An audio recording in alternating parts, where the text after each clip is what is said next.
Hey everybody, for today's video I want to show you an easy way to create a long exposure look without using a neutral density filter. I'm going to take 45 photos from the time-lapse video I used at the beginning of this video to show you how.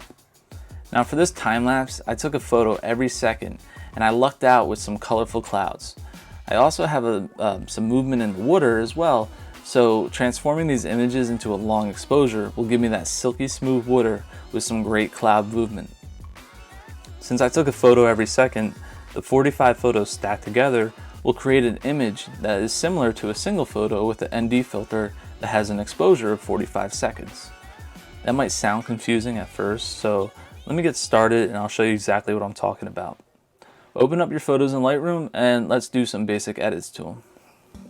Alright, next we want to go to the Develop module and select all your photos so you could edit them at the same time. Next, you want to check off Remove Chromatic Aberration. This is just something you should make a habit of because it'll help get rid of lens fringing, so just make sure you always check that off. Next, we're going to increase the sharpening, but you don't want to do it too much, so zoom in at 100% and make sure you're not overdoing it. As far as noise reduction, we're going to leave that as is because when we stack these photos, it's going to reduce the noise a lot. So let's scroll on up and keep on going. Okay, so I want to lower the highlights a little bit and increase my shadows. Now, looking at this image, I'm going to increase the exposure and the contrast as well. And I really want to bring out the color in the sky and the water, so let's increase the vibrance and the saturation. That's looking pretty good. I think I'm just going to leave it like that because we could always do more edits after we stack the photos. Now if I zoom in here, I can definitely see a lot of dust spots. I was shooting at f16, so I'm gonna have to clean those up, but I'm gonna wait until I stack the photos. I'd rather just clean it up in Photoshop with one photo than applying an edit to all these. So let's go to Photo, Edit in, Open as layers in Photoshop.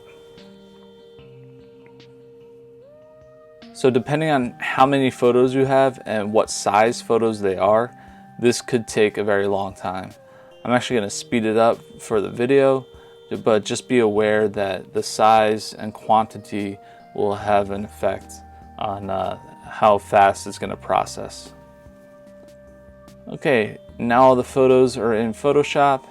You want to select them all. And then you can right click and go to Convert to Smart Object. This might take a little bit of time, also depending on how many photos you're converting to a smart object. Next we want to go to Layer,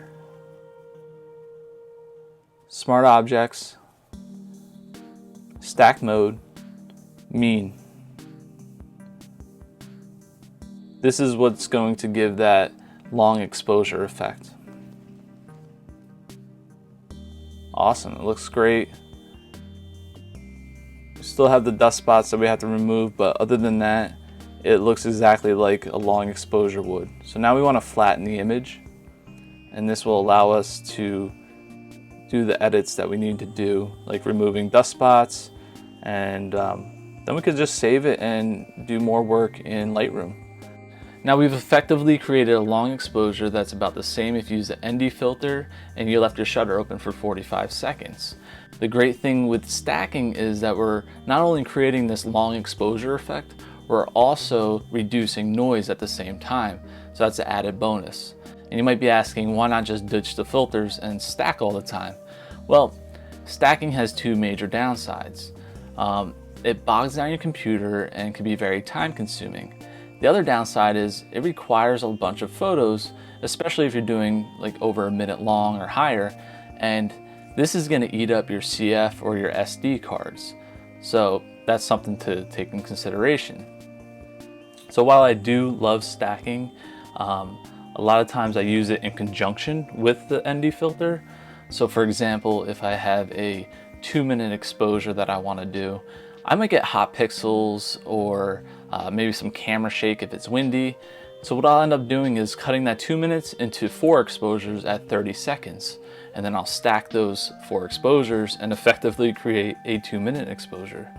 So that's an option that I like to do, and that way I'm not bogging down the computer, I'm not getting hot pixels, I'm having a cleaner image, as the end result.